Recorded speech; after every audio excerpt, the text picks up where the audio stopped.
নমস্কার বন্ধুরা, আমার ইউটিউব চ্যানেল পিকুতে আপনাদের সকলকে অনেক অনেক স্বাগত জানাই।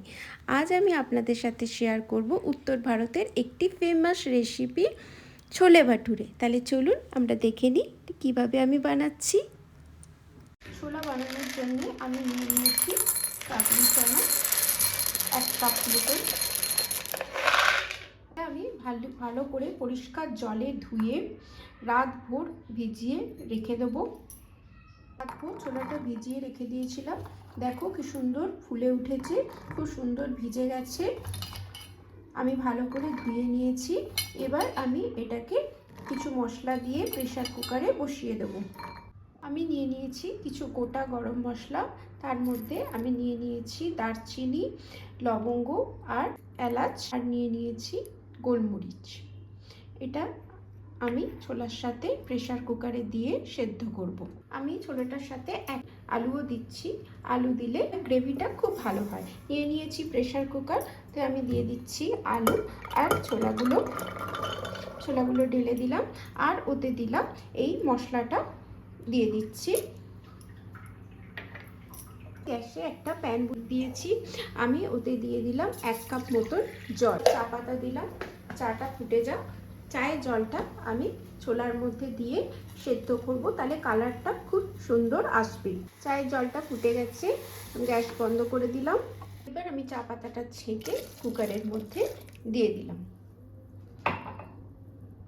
আমি এতে দিয়ে দিচ্ছি পরিমাণ মতন নুন, পরিমাণটা ঠিকই আছে। এবার আমি এটা গ্যাসে বসিয়ে দিচ্ছি। এবার আমি বসিয়ে দিয়েছি ছোলাটা সেদ্ধ করার জন্যে।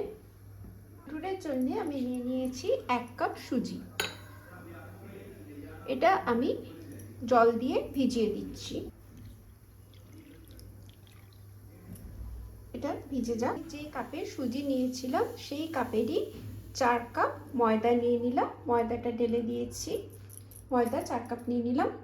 এবার আমি যে কাপ সুজিটা ভিজিয়ে রেখেছিলাম সেটা দেখো বন্ধুরা কি সুন্দর ফুলে উঠেছে, ভিজে গেছে। এটা আমি ভালো করে ছাঁকনি দিয়ে ছেঁকে নেব। আমি নিয়ে দিলাম 1/2 টিস্পুন নুন, 1 টিস্পুন চিনি, আর নিয়ে দিলাম 1/2 টিস্পুন মতন খাবার সোডা। এগুলো আমি খুব ভালো করে ময়দার সাথে মিলিয়ে নিচ্ছি। সুজিটা একটা ছাঁকনির মধ্যে নিয়ে আমি খুব সুন্দর করে দেখো জলটা পুরো ঝরিয়ে নিয়েছি। এবার আমি এটা ময়দার মধ্যে দিয়ে নেব। এবার আমি এই সুজিটার যে জলটা আছে সেটা দিয়েই ময়দাটা মাখতে শুরু করব। ময়দাটা আমি এতেই মাখছি। এরপরে যা জলের দরকার হবে আমি এতে দই দেব। আমি নিয়ে নিচ্ছি দই, দেখো আমি এতে দই দিচ্ছি, যতটা কম কম করে দেব, যতটা দরকার লাগবে সেই হিসেবে আমি মাখবো।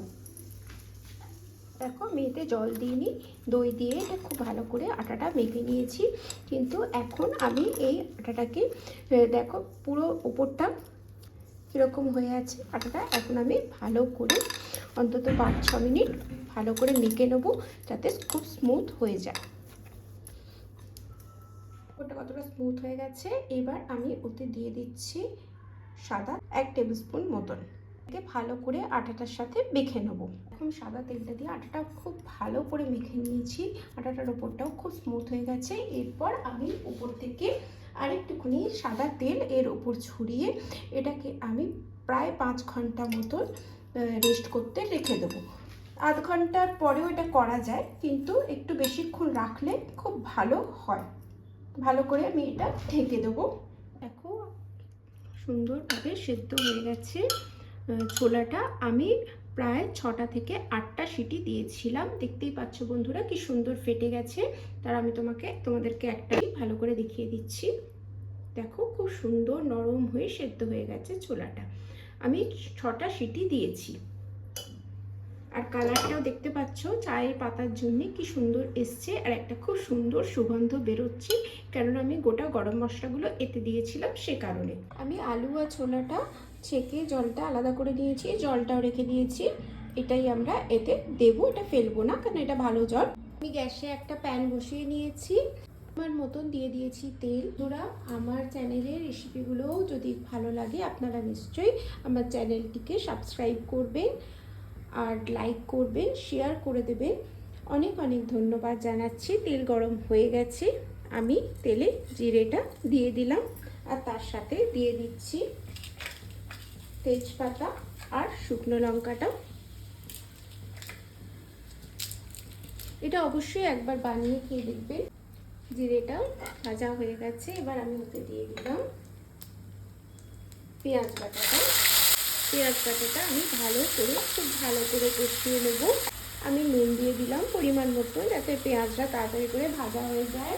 তার উপর আমি দিয়ে দিচ্ছি আদা রসুনের পেস্টটা। আদা রসুনের পেস্ট দিয়ে দিয়েছি, এবার আমি ভালো করে নাড়িয়ে নিচ্ছি। এটা ভালো করে ভেজে নেব।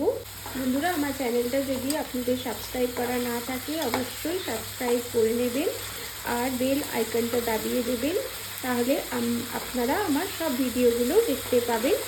লাইক করে দেবেন আর যদি ভালো লাগে ভিডিওগুলি তাহলে শেয়ার করে দেবেন। অনেক অনেক ধন্যবাদ বন্ধুরা। পেঁয়াজ রসুনটা একটু বেশ ভালো করে ভাজা মতন হয়েছি। আমি ওতে দিয়ে দিলাম হলুদ গুঁড়ো।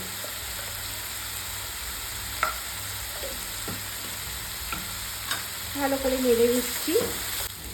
দিয়ে দিলাম ধনে জিরের গুঁড়োটা, দিয়ে দিলাম আমচুর পাউডার, কাশ্মীরি লঙ্কার গুঁড়োটা দিয়ে দিয়েছি আর তার সাথে সাথে আমি দিয়ে দিচ্ছি মশলাটা। সব মশলা আমার দেওয়া হয়ে গেছে, আমি খুব ভালো করে নাড়িয়ে নিচ্ছি।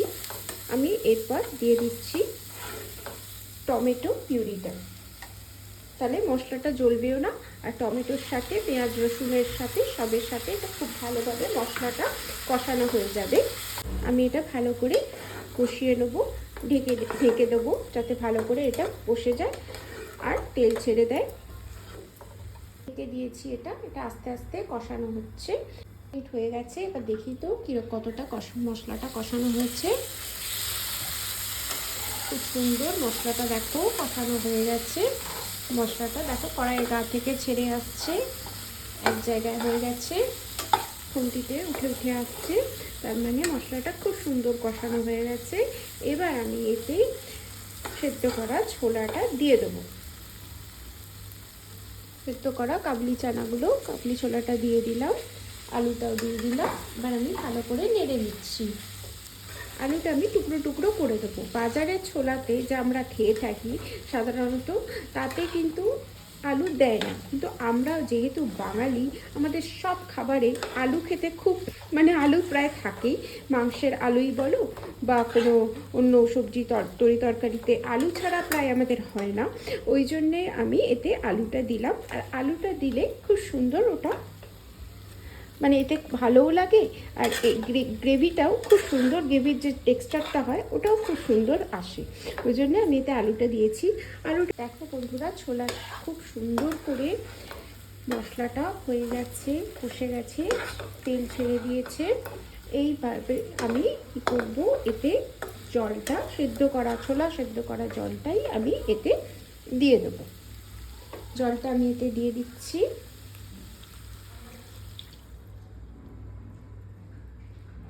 এবার ভালো করে নেড়ে দিচ্ছি, নেড়ে দিলাম। আর একটু মনে হচ্ছে জল লাগবে, আমি আরেকটু জল ঢেলে দিয়েছি। এবার আমি এতে ঢাকনাটা ঢেকে দিলাম। হয়ে গেছে 10 মিনিট মতন। এবার আমি দেখছি ঢাকাটা খুলে।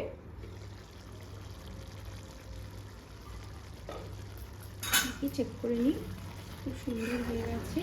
আমি এবার এটাতে একটু চিনি দিয়ে দেবো। দিয়ে দিলাম একটু পরিমাণ মতন চিনি। ভালো করে নেড়ে নিলাম, গ্যাস বন্ধ করে দিলাম। একটা গ্যাসে প্যান বসিয়ে নিয়েছি। প্যানে আমি দিয়ে দিচ্ছি 1 চামচ মতন ঘি।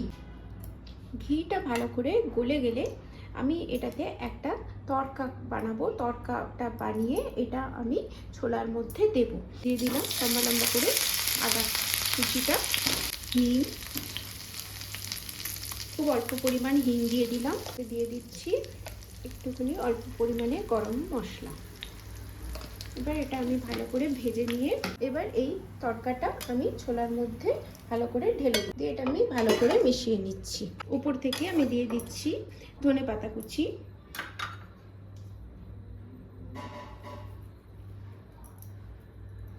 এবার আমি এটাকে ঢেকে দিলাম। ছোলা তো রেডি হয়ে গেছে, এবার চলুন আমরা ভাটুরেটা বানিয়ে নিই। আটাটা খুব সুন্দর সেট হয়ে গেছে, 5 ঘন্টা মতন এটা হয়ে গেছে। এবার যে তেলটা আমি উপর থেকে দিয়ে রেখেছিলাম এটা আমি এতে ভালো করে মাখি। দেখো বন্ধুরা, আমি এটা এইরকমভাবে এই ভেতর দিকে মুড়ে মুড়ে এই ভালো করে যে তেলটা আমি উপর থেকে দিয়ে রেখেছিলাম সেটা আমি আটাতে মেখে নিচ্ছি। এটা এইভাবে মাখলে খুব সুন্দর হবে, ফুলবে ভাটুরেগুলো। এইভাবে করে তোমরাও মেখে নিও, ভেতরে করে করে এমনিভাবে। তেলটা খুব সুন্দর শুকিয়ে গেছে, এবার আমি এটার থেকে কেটে নেব লেচি। বন্ধুরা, এইভাবে আমি সবকটা পুরো আটাটার সবকটা লেচি করে নিয়েছি। এরপর আমি এর ওপরে থেকে কিছুটা তেল ছড়িয়ে রেখে দেবো 10 মিনিটের জন্যে। তেল বসিয়ে নিয়েছি, তেলটা খুব ভালো গরম করে নেব।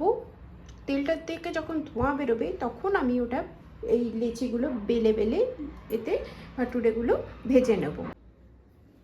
আমি একটা লেচি নিয়ে নিয়েছি, দেখো এটাকে ভালো করে আমি এইভাবে বেলে নিচ্ছি সুন্দর করে, যাতে কোনো জায়গাটা বেশি পাতলা বা বেশি মোটা না হয়।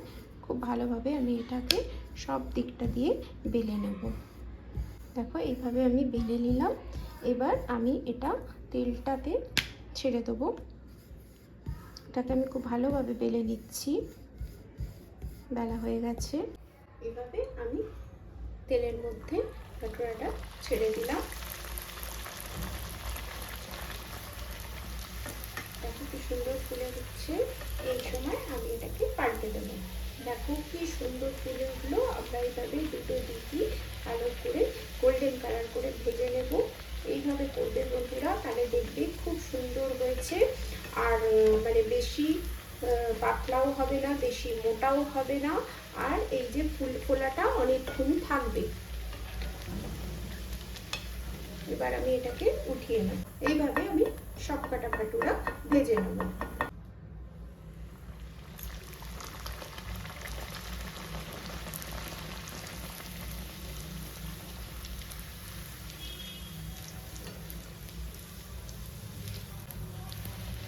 আমি এটার প্লেটিং করেছি আদা কুচি, পেঁয়াজ কুচি আর লেবুর সাথে, আর উপর থেকে একটু ছড়িয়ে দিয়েছি ধনেপাতা ছোলেটা, আর নিয়ে নিয়েছি ভাটুরেটা। বন্ধুরা, অবশ্যই কমেন্ট করে জানাবেন আমার এই রেসিপি আপনাদের কেমন লাগলো, আর ঘরে অবশ্যই একবার বানিয়ে এইভাবে খেয়ে দেখবেন। ধন্যবাদ।